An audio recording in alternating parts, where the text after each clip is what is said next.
Hi, amazing viewers. Welcome to Christianity over Islam with Shamoun. And on today's debate, Muslim caller learned Muhammad and his companion struck their wives.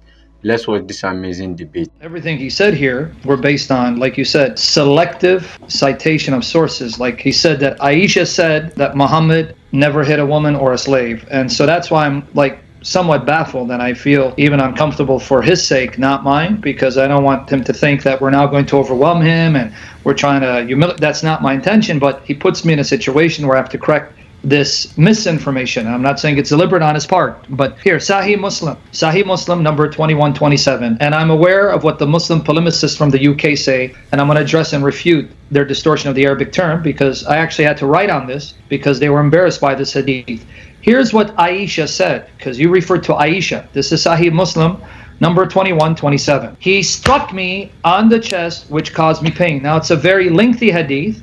We can go through it if you want, but I'm going to the relevant part, and I'll even give you the Arabic term and the Arabic lexicons, and it means to strike with the intent of causing pain and hurt, not simply a loving push, like some of your polemicists from UK suggest. He struck me on the chest, which caused me pain, and then said, "Did you think that Allah and His apostle would deal unjustly with you?" Now, if you want, you need the lexical sources for me to show you that it's he struck her and he caused her pain. Here's another version done by Muslims. It's not by me. That was Sahih Muslim. Here is Sunan Nasa'i, Volume 3, Book 21, Hadith 2039, done by Muslims, translated by Muslims. He said, "So you were the black shape that I saw in front of me?" I said, "Yes." "He struck me on the chest, which caused me pain." Sahih.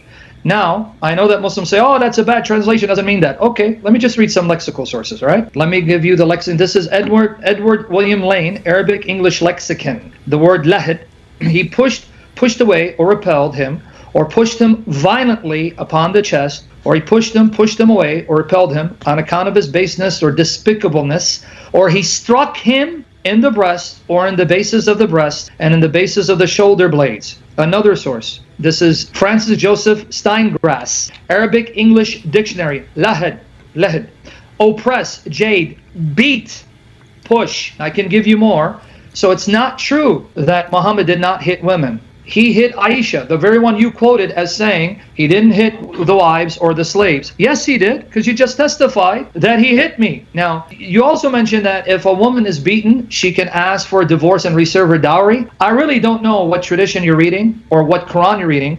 The Quran and Hadith say a man has a right to beat his woman if he fears rebellion on her part, but I'll wait because I got massive amount of narrations to that effect. But I just want to take it one at a time, because then I would like to talk about blacks and how Muhammad was racist. But let's stay here. Yeah. What do you say about that hadith? Yeah, I just wanted to add something, and then and we'll stay on this point, and then Muhammad can give us his view. But yeah, so you have on this issue, you have Muhammad, and even if we went with the original hadith that was cited, Muhammad never hit a woman, never hit a wife. Even if we went with that and took that and ignored everything else that we find in the hadiths which contradict this, then we'd still be stuck with the Quran saying it's perfectly okay for men to beat their wives into submission, and this is a revelation. So I don't know why Muhammad would consider it evidence that Muhammad is moral for not beating his wife when Allah in the Quran says it's okay to beat your wife, right? So if Allah says you can beat your wife as a means of disciplining her, then it's not a bad thing. Allah is saying you can do this thing, so it's not bad. So Muhammad beating his wife would not be a bad thing, and him not beating his wife and never hitting one of his wives would not be evidence that he's moral. It would be evidence that he's moral. If Muhammad never hit a woman, that would be an example of him being good in that sense from a Western perspective, but not for an Islamic perspective. So we can't ignore the fact that when we go to the Muslim sources, one, Allah, Surah 4, verse 34, says you can beat your wife into submission. Two, this situation arose, according to the historical background, because a woman came to Muhammad, and complained that her husband, had hit her in the face, and then the ruling came down from Allah. It's perfectly acceptable for him to hit you in your face. We can't ignore the fact that Muhammad's companions were beating their wives, that Muhammad's companions could beat their wives until their skin turned green, and that was all acceptable. So if you are praising Muhammad as moral for not beating his wives, one, we disagree with that because we have other sources that contradict the source. And two, if it's immoral to beat your wife, then Allah promotes immorality, and Muhammad's companions, even though they were the best generation of Muslims according to Muhammad, were immoral for beating their wives. And so the question would be, can you be moral if you're promoting immorality? In other words, let's suppose Muhammad is moral because he refused to beat his wife and he was always super gentle with his wives. Then if he's going around simultaneously saying, hey guys, it's okay to beat your wives into submission, is it okay for him to promote immorality? Because you seem to view it as immoral. In other words, just to give a parallel here, Muhammad clearly during, at least at one period in his career, allowed his followers to hire prostitutes, temporary marriage, mutta.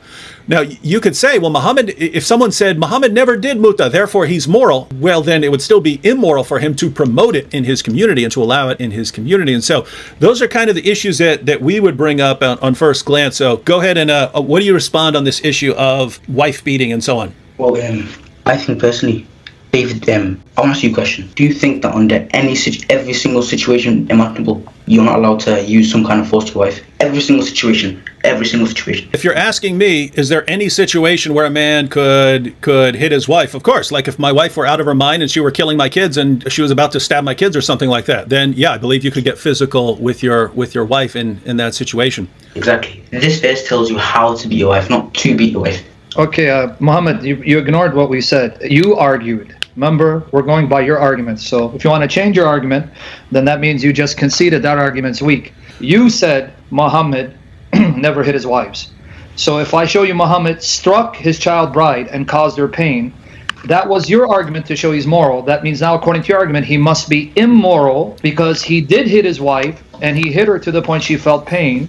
So now you're changing the argument, which is fine. I don't mind, because you said it's telling you that you can beat your wife, but doesn't mean you have to. But you forgot what David just said. And I have the hadiths. I can read them, but I'm trying to give you a chance to respond. Not only was this passage theoretical, he just told you it was supposedly revealed to justify a man actually beating his wife and leaving a green bruise on one occasion. And on another occasion, it says he slapped her in the face. And then the verse came down saying he's within his right to do so. See, this is not a theoretical passage. It's a passage condoning actual violence against wives. So let me ask the question again. Do you now take back the fact that your prophet never hit any woman when I just quote you a Sahih narration saying he did strike hard in the chest his child bride, causing her pain? So do you take that back? In the dictionary, the word for hitting is darab.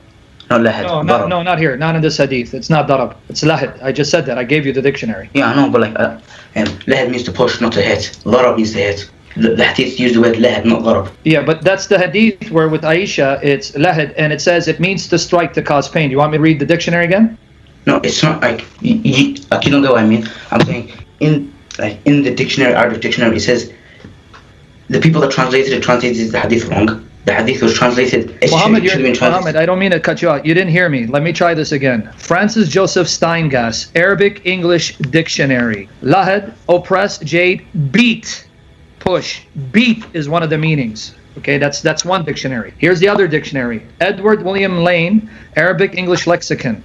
One of the meanings, or he struck him in the breast, or in the basis of the breast, and the basis of the shoulder blade. So please, I gave you what the hadith say, and part of the meaning is to strike, to cause pain, violently, to beat. It is part of the meaning, and the hadith even says, Aisha said, when he struck me, he caused me pain. So you can't soften it. Even if you want to say it's push, it's a violent push that hurt her, so he did strike her. So do you want to take that argument back? I want to say, can you I don't really get like what you mean. So like, just to get this straight, are you trying to say that the word lahad in this situation means to push, and even if lahad was to mean push, it wasn't really a violent push? That's not what Aisha said. So Aisha doesn't know what she's talking about. You know more because you were there. Here, let me read what she said. He struck me on the chest, which caused me pain. Sahih Muslim 21:27. So are you saying Aisha doesn't know what she's talking about? She's slandering Muhammad? Let me go with your definition. He pushed me on the chest, which caused me pain. And why he did that? Because he was angry with her because she startled him. He got afraid because he saw a black shadow. So out of anger, he did this. So it says it caused me pain. So are you going to justify that? Yeah. By the way, Muhammad, this is actually to help you here. I don't know why you would object to Muhammad doing that. If you wanted to say it was a push in anger, then that would actually be in line with your understanding of Surah 4, verse 34, that it's not telling you to beat your wives in all situations. It's telling you how to beat your wives. And so as in the situation that's necessary. Yeah, so if she, I mean, the situation in Sahih Muslim 2127 is that Aisha snuck out of the house and was following Muhammad around to spy on him, and then he had seen her, he'd seen a shadow running around and so on, and then he catches her when he gets back to the house, and he's upset with her because she was sneaking out, keeping an eye on him, which means she didn't trust him. And then the hadith that we read says that he struck her in her chest, which caused her pain. And this is coming from Aisha herself. The Muslim response is, no, it must mean push or shove or something like that. Sam's point is that, okay, whatever the shove is, it's not a gentle tap. She says that it caused her pain. So it must have been some very forceful shove in order to cause her pain. But if you believe that Surah 4, verse 34, so this is my point, actually defending you based on what you said. Not that I agree with you. I'm just saying, in order to reconcile this with what you said earlier, if you believe that Surah 4, verse 34 allows you to discipline your wife in certain circumstances like this, you as a Muslim could say, but this is a situation where Aisha's trying to deceive Muhammad and she's not trusting him, and so this would be a situation where he could actually put his hands on her, and whether it's him punching her or him shoving her, then he would be allowed to do that in order to discipline her, because the only requirement in Surah 4, verse 34 is if you are somehow fearing rebellion from your wife. So Muhammad can be in that situation, fearing rebellion from Aisha. Look, this girl's sneaking out of the house to spy on me. That's not a good wife. And so he could do it according to your reasoning. Now, Sam, let's go ahead and let him respond to any of this. I want him here. Yeah, please respond to that he did strike her. That's what I mean. Like what David just said, that's basically like what I mean. Oh, okay, so he was justified. He could strike her then, right? Because it's not like, how can I say this? You have to look at the culture as well. This is Arabia. This is 632 AD. Okay. Now, Muhammad, can I ask you a question? Yeah. Okay, there was a lot of cultural practices that Muhammad did away with. He did away with adoption. So why didn't he do away with this cultural practice? Why did he keep the one cultural practice that does damage to women, but the other practice, which is humane, adoption, he got rid of? So why are you appealing to culture? Sam, I would actually use another example. The Muhammad we're talking to brought up the idea of female infanticide, that daughters could be killed because people didn't want them. That was a cultural practice, and so Muhammad was clearly allowed. So in his case for why he believes that Muhammad was moral, our friend Muhammad here said that, well, Muhammad did away with a practice that was harmful to women. Women, little girls, baby girls were being thrown out in the desert to die. Muhammad did away with that practice, and so that's evidence of his morality. Well, if Muhammad could be moral by overthrowing cultural practices that are harmful to women, he could have also done away with beating women into submission. So yeah. And have him also, I want him to also address the adoption, because that was a humane practice he did away with. So he did away with a humane one. So why is that? The killing young girls, kudos, wonderful. That shouldn't be done. But then also he got rid of adoption, but he left the cultural practice of beating wives that you fear rebellion. Why is that? I want to make 2 points here referring to what you just said. He took away adoption, but he put on fostering as well, because he didn't think that it was right to give another child his last name, if you get what I mean. So that's why he said adoption's wrong, but fostering's right. Fostering is one of the things that make you a good Muslim. And secondly, what's worse? Pushing your wife in a way that will hurt her, or killing a baby. Okay, well, let me answer that. So he'll do away with adoption because you should name them after their parents, but then you have orphans whose parents have died, and orphans who don't know who their parents are, and then you have mothers who are barren who can't have children. The only way they can have a family is to adopt children, and only for these orphans to have a family is if someone adopts them. But thanks to your prophet, that will never be the case, and we know why he did that. You didn't give us the cultural context or the historical context. Muhammad did away with adoption. If you go to chapter 33 of the Quran, verses 4 and 5, and chapter 33, verse 40, and you read the tafsir, you read Ibn Kathir, it says that the practice of adoption was abolished because Muhammad was being embarrassed by people who accused him of taking his son's wife, Zaynab bin Jash, because Zayd, and you know this, Zayd ibn Haritha, had been adopted by Muhammad to be his son, And then people said, look at this man. He took Zayd ibn Muhammad, his wife, and then he abolished that practice because they were embarrassing him for taking his son's wife. And his response was, well, hold on, he's not my son in actuality, so stop saying he's my son, name after his father. So no, that wasn't a good reason to do away with adoption, because it's very humane. So, but my point is, if Muhammad could do away with these cultural practices, why did he not do away with the cultural practice of beating his child bride? Because killing a baby is worse than pushing your wife in a way that will hurt her. I agree. I agree with that. Yeah, and I'm not saying that, but why not do away with that too? It's a lesser evil, but it's an evil nonetheless, because you keep talking about Muhammad pushing, even though he struck her, but you forgot what we said. In fact, to put it in perspective, let me read you a hadith, because it's not just Muhammad. That verse in the Quran is now something that gives all Muslims in all places at all times until the end the right to do that to their wives. And it's not simply a push or you hit them with a miswak, a toothbrush. Because here, let me read to you Sahih Bukhari, volume 7, number 715.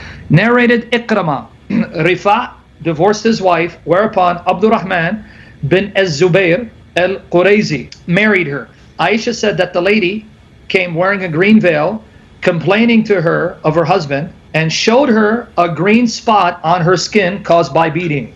Green spot. It was so hard it left a spot on her skin caused by beating.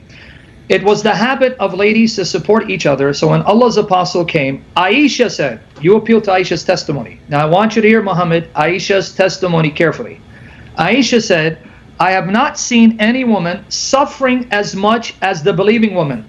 You said earlier that women were honored and given rights that was unheard of before Islam. Let me read Aisha again, Muhammad. This is Sahih Bukhari, volume 7, number 715. Aisha, the one you appealed to. I have not seen any woman suffering as much as the believing woman. Look, her skin is greener than her clothes. Now I can read the rest of it where Muhammad didn't rebuke the man. He got upset with the woman because she accused her husband of being impotent. And he told her, go back to your husband.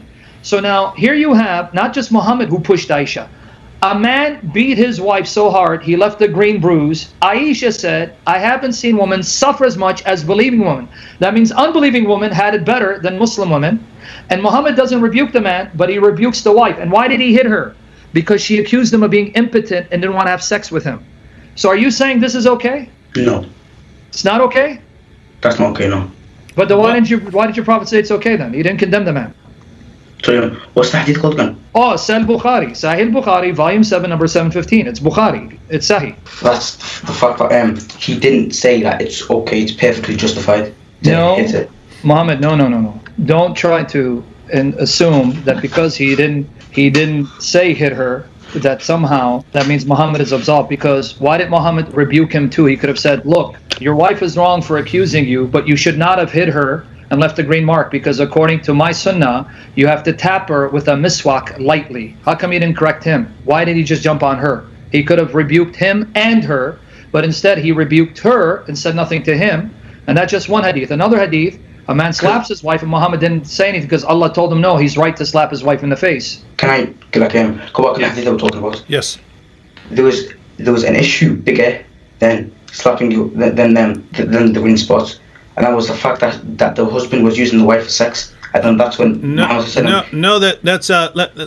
let's go through this. And if this is the first time you've read it, this actually takes a couple of readings to really get your mind around. So let me see. I will actually try to pull it up on the screen here so everyone can see it. The background of this story. So you have Rifa, a guy named Rifa. He divorces his wife, and his wife marries another man. She marries Abdurrahman. Right? So she marries another. So this is not about Abdurrahman using his wife for sex. According to her, he was impotent. He couldn't have sex. That was her accusation against him. So this is not about him using her for sex. She's saying that he's impotent and can't do anything. So Rifa divorces his wife and Abdurrahman marries her. Then this man, Abdurrahman, started beating her, and he beat her until her skin turned green. So Aisha finds out that this woman had been beaten until her skin turns green. She comes to Muhammad.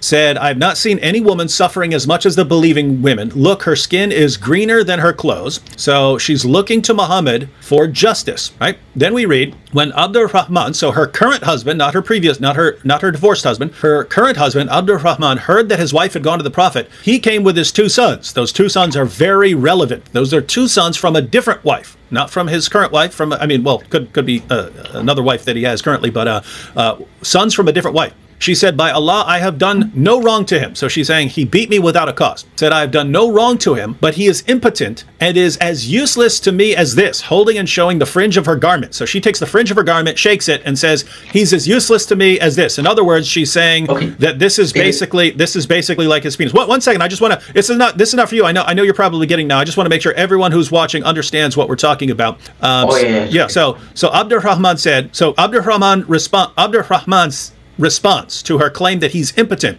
He said, "By Allah, O Allah's apostle, she is told a lie. I am very strong and can satisfy her, but she is disobedient and wants to go back to Rifah." So she's saying, the reason I'm complaining about this man is because he's impotent. He can't satisfy me. And he says, that's false. I am very strong and I can satisfy her. The reason she's lying about me is she wants to go back to her ex-husband. She doesn't like me, and she wants to go back to her ex-husband. And then here's what happened. Allah's apostle said to her, if that is your intention, in other words, if you want to go back to your former husband, then know that it is unlawful for you to remarry Rifah unless Abdurrahman has had sexual intercourse with you. So notice, he's catching her here, right? He says, you're saying he's impotent, but according to Sharia, you can't go back to your previous husband unless your current husband has had sex with you. You can't go back to that husband unless you've had sex again. But you're saying he's impotent. In other words, according to Sharia, if you're right and he's impotent,